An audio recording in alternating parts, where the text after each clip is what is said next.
لله رب العالمين حمدا كثيرا طيبا مباركا فيه كما يحب ربنا ويرضى. أشهد أن لا إله إلا الله وحده لا شريك له وأشهد أن محمدا عبده ورسوله لا نبي بعده. اللهم صل وسلم وبارك على محمد كما ذكره الذاكرون الأخيار وصل وسلم وبارك على سيدنا محمد ما اختلف الليل والنهار وصل وسلم وبارك على سيدنا وحبيبنا ومولانا محمد وعلى المهاجرين والأنصار.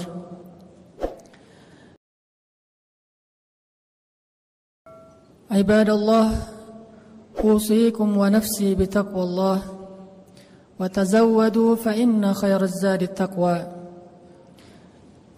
اتقوا الله حق تقاته ولا تموتن إلا وأنتم مسلمون واعلموا أن أكرمكم عند الله أتقاكم فاتقوا الله ما استطعتم. قال الله تعالى في القرآن الكريم: أعوذ بالله من الشيطان الرجيم. بسم الله الرحمن الرحيم. يا أيها الذين آمنوا لا يحل لكم أن ترثوا النساء كرها ولا تعضلوهن لتذهبوا ببعض ما آتيتموهن إلا أن يأتين بفاحشة مبينة وعاشروهن بالمعروف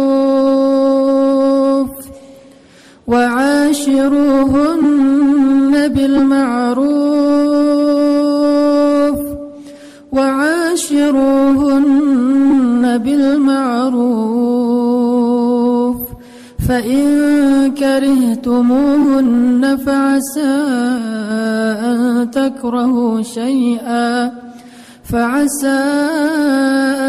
تكرهوا شيئا ويجعل الله فيه خيرا كثيرا. Sadaqallahul azim. Jamaah Jumat yang dirahmati Allah Subhanahu wa taala. Pada kesempatan Jumat ini, marilah kita merenungkan firman Allah Subhanahu wa taala di dalam surat An-Nisa ayat 19. Satu di antara sekian banyak ayat yang mengajarkan kita bagaimana meningkatkan ketakwaan kepada Allah Subhanahu wa taala. Pada kesempatan ini kita akan mengangkat sebuah tema yang penting sekali bagi kita semuanya. Terutama tema ini sangat tepat dibawakan dalam majelis sholat Jumat karena hampir seluruh yang hadir adalah laki-laki. Maka marilah kita renungkan bagaimana perintah Allah Subhanahu wa taala kepada laki-laki, kepada para suami agar mereka memuliakan istri-istri mereka. Karena sesungguhnya banyak dari laki-laki kaum muslimin, kita yang mengaku sebagai umat Nabi sallallahu alaihi wasallam, yang belajar tentang hadis-hadis Nabi sallallahu alaihi wasallam, tetapi banyak dari kita yang kadang lalai dan melupakan tentang bab kebaikan seorang suami kepada istrinya, padahal Rasulullah sallallahu alaihi wasallam adalah yang paling baik terhadap istrinya.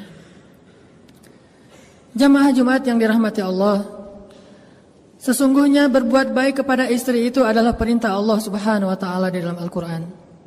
Wa'ashiruhunna bil ma'ruf. Dan perintah ini bermakna wajib, yang artinya tidak boleh seorang suami tidak memperlakukan istrinya dengan baik. Wajib fardu ain bagi setiap suami itu untuk memperlakukan istrinya dengan baik dan memuliakannya. Wa'ashiruhunna bil ma'ruf. Perlakukanlah, bergaullah dengan istri kalian dengan cara yang baik. Ditambah lagi bahwa berbuat baik kepada istri itu juga termasuk di antara perintah dan anjuran dari Rasulullah sallallahu alaihi wasallam. Khairukum khairukum li ahlikum wa ana khairukum li ahli. Dalam riwayat yang lain, khiyarukum khiyarukum li ahlikum wa ana khiyarukum li ahli. Sebaik-baik kalian wahai laki-laki adalah yang paling baik terhadap istrinya, dan saya adalah yang paling baik terhadap istri saya di antara kalian. Artinya, kebaikan seorang laki-laki itu tidak dilihat hanya di luar rumah. Bahkan kadang kebaikannya di luar rumah kepada tetangganya, kepada temannya, kepada sahabatnya, kepada partner bisnisnya, itu hanyalah kebaikan yang sifatnya basa-basi dan ria'an nas. Sedangkan kebaikan sejati itu terlihat di dalam rumahnya. Bagaimana dia memperlakukan orang yang berada di dalam atap rumahnya, istrinya, anaknya, pembantunya, dan orang-orang yang menjadi tanggung jawabnya. Khairukum khairukum li ahlikum. Maka jangan dulu kita mentazkiyah diri kita, menyimpulkan bahwa diri kita sudah baik karena banyak membantu orang lain. Bagaimana pendapat istri kita tentang kita? Apakah ketika istri kita menjawab dengan jujur kepada orang lain tentang suaminya, dia akan mengatakan kita adalah sebaik-baik suami? Sebagaimana seorang sahabiat menikah dengan 3 orang laki-laki yang tiga-tiganya ahli surga. Dan sahabiat ini juga disebut sebagai ahli surga. Namanya Asma bintu Umais. Asma bintu Umais pernah menikah dengan Ja'far bin Abi Thalib. Dan dia mengatakan Ja'far itu sebaik-baik suami. Setelah Ja'far syahid, dia menikah dengan Abu Bakar As-Siddiq. Dan dia mengatakan Abu Bakar itu sebaik-baik suami. Setelah Abu Bakar wafat, dia menikah dengan Ali bin Abi Thalib. Dan dia mengatakan Ali adalah sebaik-baik suami. Apa pendapat istri kita tentang kita? Itulah penilaian yang paling jujur dan paling objektif yang dikatakan oleh Nabi. Sebaik-baik kalian adalah yang paling baik terhadap istrinya, bukan yang paling baik terhadap orang lain. Lihat di dalam rumah tangganya terlebih dahulu. Dan Nabi SAW kemudian juga mengajarkan, aku adalah yang paling baik di antara kalian kepada istriku. Artinya, kalau kalian ingin menjadi orang yang baik kepada istri kalian, belajarlah dari Rasulullah SAW. Karena sesungguhnya Rasulullah la'ala khuluqin azim, berada dalam akhlak yang paling istimewa dan paling agung. Sehingga ketika Allah berfirman, wa'ashiruhunna bil ma'ruf, wahai para laki-laki, pergaulilah istri kalian dengan cara yang ma'ruf, dengan cara yang baik. Lalu kita bertanya, ya Rabb, bagaimana cara kami mempergauli istri kami dengan cara yang baik? Maka Nabi menjawab, contohlah kepadaku. Contohilah Rasulullah dalam memperlakukan istri beliau. Sesungguhnya beliau sebaik-baik teladan dan contoh bagi orang yang beriman. Ada beberapa kisah tentang bagaimana sabarnya Rasulullah terhadap istrinya.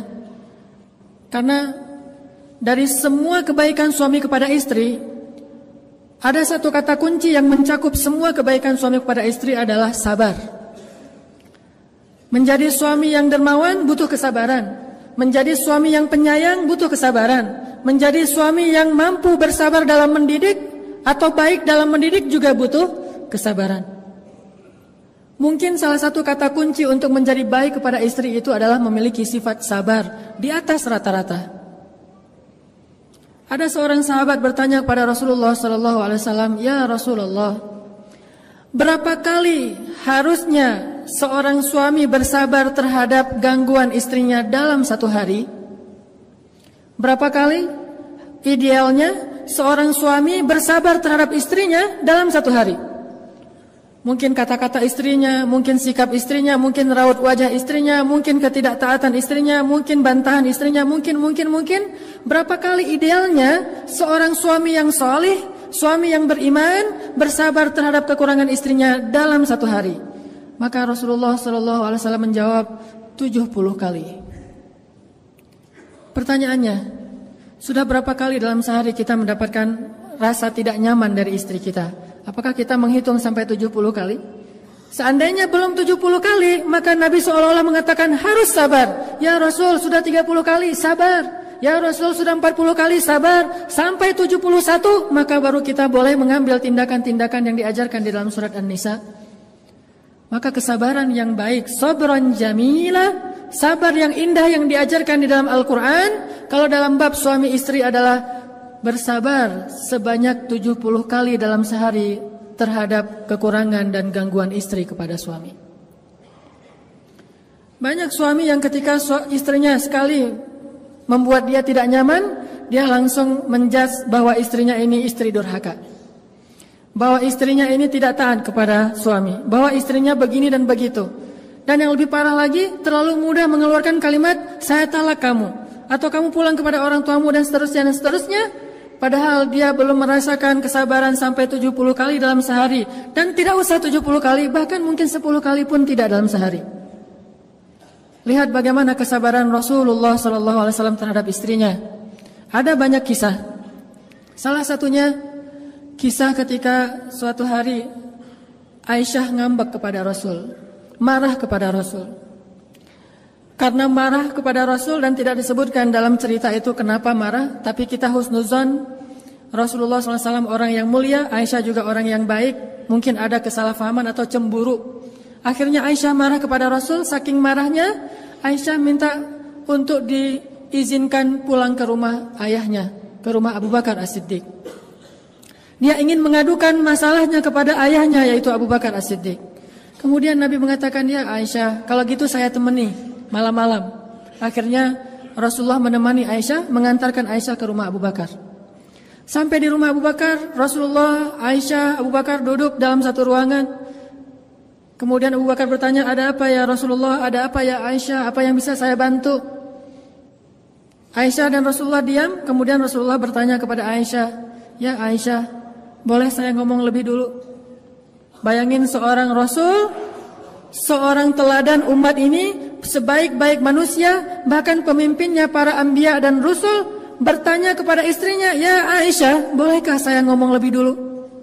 Bagaimana Rasulullah memuliakan istrinya? Lalu siapa kita yang merasa lebih mulia daripada Rasulullah untuk malu bertanya hal yang sama kepada istri kita? Apakah dengan melakukan itu kita akan menjadi rendah? Sesungguhnya tidaklah seseorang merendahkan dirinya karena Allah, kecuali Allah akan meninggikan derajatnya. Rasulullah bertanya, ya Aisyah, boleh saya ngomong lebih dulu? Lalu Aisyah mengatakan, boleh dengan syarat jangan katakan kecuali kebenaran. Kata Aisyah, boleh dengan syarat jangan katakan kecuali kebenaran. Siapa Rasulullah? Siapa orang yang dia katakan itu? Rasulullah yang tidak pernah berkata kecuali kebenaran. Al-Amin, As-Sadiqul Masduq, orang yang benar dan dipercayai, orang yang diamanah, yang langit saja percaya kepada dia apalagi bumi.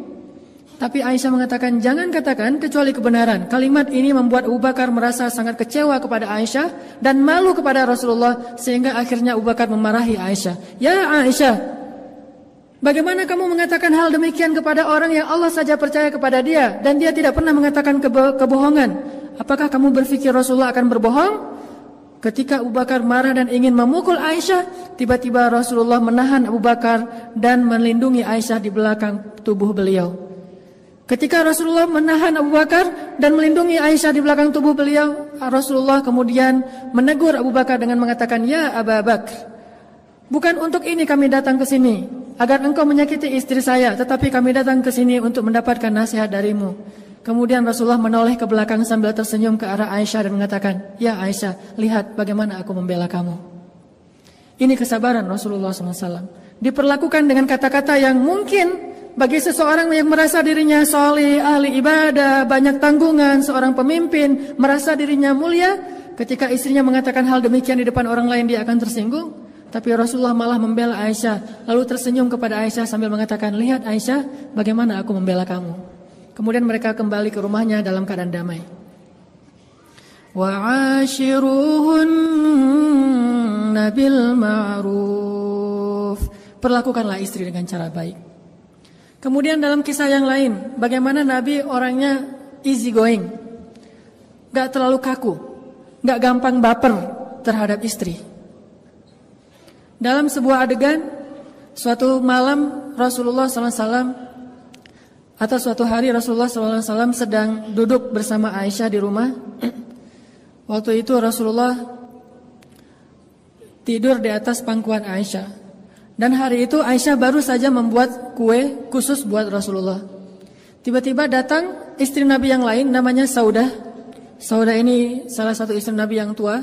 Datang kemudian bertamu ke rumah Aisyah, duduk di antara Rasulullah dan Aisyah.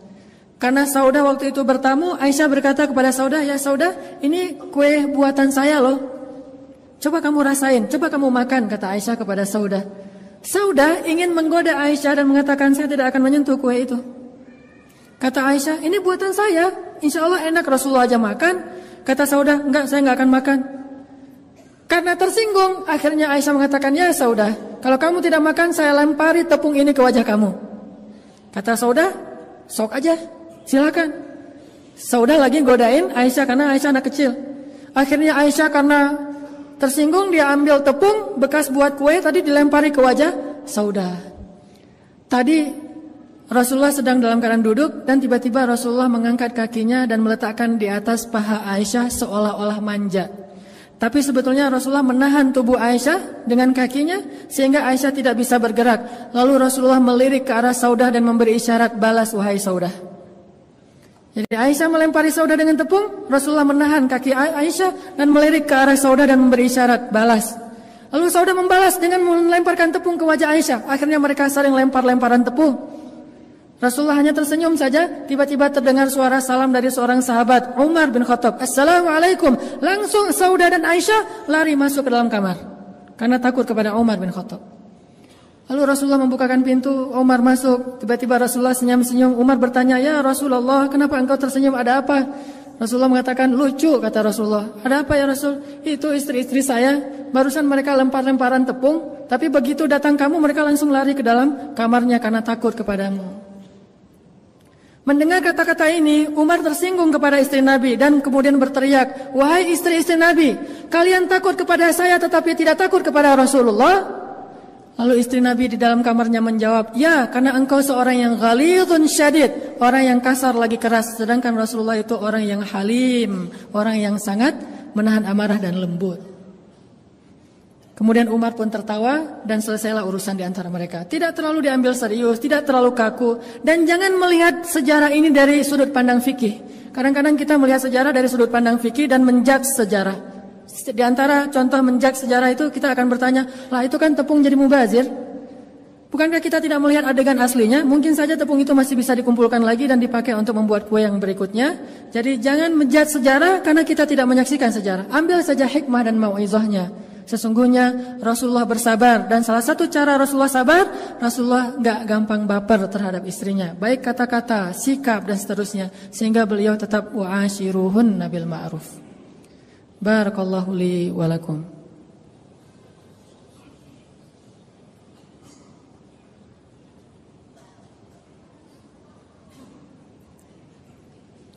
Alhamdulillahi rabbil alamin. Ashhadu an la ilaha illallah wahdahu la syarika lah wa ashhadu anna Muhammadan abduhu wa rasuluh la nabiyya ba'da. Allahumma salli wa sallim wa barik ala sayyidina Muhammadin wa ala alihi wa sahbihi ajma'in. Qala Allah Ta'ala fil Qur'anil Karim, wa la tansawul fadla bainakum. Allah Subhanahu wa taala berfirman di dalam surat Al-Baqarah ayat 237 tentang bab suami istri. Salah satu nasihat Allah kepada kita adalah wala tansawul fadla bainakum. Kalau kita ingin menjadi orang yang sabar dan baik kepada pasangan kita, tipsnya adalah wala tansawul fadla bainakum. Janganlah kalian melupakan kebaikan di antara kalian. Artinya, ketika kita dalam keadaan tidak nyaman, ketika kita agak merasa kecewa kepada pasangan kita, maka janganlah terlalu fokus kepada kesalahan itu. Berusahalah melihat kebaikan-kebaikannya yang jauh lebih banyak selama ini. Kalaupun kita tidak suka terhadap satu hal pada diri pasangan kita, kata Allah, fa in karihtumuhunna fa'asa an takrahu syai'an fa'asa an takrahu syai'an wa yaj'alallahu fihi khairan katsira. Kalau kalian tidak suka terhadap istri kalian dalam satu hal, bisa jadi yang tidak kalian sukai itu Allah jadikan padanya kebaikan yang sangat banyak. Ini Allah yang mengatakan demikian. Mungkin kita tidak suka dalam satu hal dari istri kita karena tidak ada manusia yang sempurna. Fala tuzakku anfusakum. Jangan pernah menganggap ada manusia sempurna. Karena kadang kita berpikir, oh perempuan ini ada kesalahan di sini, saya akan cari perempuan lain yang lebih sempurna. Tidak ada perempuan yang sempurna kecuali 4 orang saja. Asia istri Fir'aun, Maryam anaknya Imran, Khadijah istri Rasulullah, dan Fatimah anaknya Rasulullah SAW. Selain 4 orang ini tidak ada yang sempurna, termasuk Aisyah. Walaupun Aisyah keistimewaannya adalah seperti garam dalam makanan, seperti bumbu dalam masakan, tetapi bukan perempuan sempurna. Begitu juga dengan pasangan kita, dia bukan perempuan sempurna. Karena kalau kita hanya melihat ketidaksempurnaannya, maka kita akan larut dalam kekecewaan dan akhirnya kita akan berputus asa dalam rumah tangga. Sehingga Allah mengatakan wala tansaul fadla bainakum. Ingat kebaikannya. Ingat hal-hal yang menyenangkan dari dia. Ingat hal-hal yang luar biasa pada dirinya yang mungkin kamu tidak akan mendapatkan itu dari orang lain. Dengan demikian, insya Allah kita akan menjadi orang yang sabar. Dan terakhir, satu lagi tips, kalau kita punya masalah dengan pasangan kita, nasihati diri kita, jangan mencari nasihat untuk dia. Yang paling sering adalah kalau kita punya masalah dengan pasangan kita, kita akan googling, kita akan browsing, kita akan tanya kepada seorang ustadz nasihat untuk kita sampaikan kepada pasangan kita. Ini nggak fair. Harusnya kita googling nasihat untuk diri kita sendiri. Kita browsing nasihat untuk diri kita sendiri. Kita datang kepada seorang ustadz, ya ustadz, nasihati saya untuk menjadi suami yang baik, suami yang sabar. Bukan ya ustadz, tolong beri saya hadis-hadis tentang istri yang solehah. Kita cari nasihat buat diri kita sendiri, bukan mencari nasihat untuk kita share, kita forward, kita broadcast kepada pasangan kita. Itu tidak akan menyelesaikan masalah. Makanya begitu ada masalah di antara kita dengan pasangan, langsung browsing hadis-hadis suami yang penyabar. Langsung konsultasi dengan ustadz. Ustadz, ajarkan saya menjadi seorang suami yang penyabar, menahan amarah. Dengan demikian Allah akan melapangkan dada kita. Jadi minta nasihat untuk diri, bukan minta nasihat untuk orang lain. Mudah-mudahan ini akan memperbaiki hubungan kita dengan pasangan kita, karena itu salah satu di antara cikal bakal peradaban. Dengan mulai mengislah diri kita, kemudian mentakwin, membentuk usrah atau keluarga kita, maka insya Allah dari situ kita akan bisa membimbing masyarakat kita. Allahumma ighfir lana walil muslimin, Allahumma ighfir lana wali walidayna warhamhuma kama rabbayana shighara. Allahumma ansuril islam wal muslimin, Allahumma ansuril Islam wal muslimin, Allahumma ansuril mujahidin, Allahumma ansuril muslimina fi Palestin, Allahumma ansuril muslimina fi Suriah, Allahumma ansuril muslimina fil Iraq, Allahumma ansuril muslimina fi Myanmar, Allahumma ansuril muslimina fi Turkiya, Allahumma ansuril muslimina fi Misr. Allahumma inna nas'aluka an tuharriral masjidal aqsal mubarak min aidil yahud, أن تحرر المسجد الأقصى المبارك من أيدي الغاصبين. اللهم انصر المجاهدين ووحد صفوفهم وسدد رميهم واشفي جرحاهم وارحم أمواتهم وشهداءهم. اللهم اشفي صدور المسلمين. ربنا آتنا من لدنك رحمة وهيئ لنا من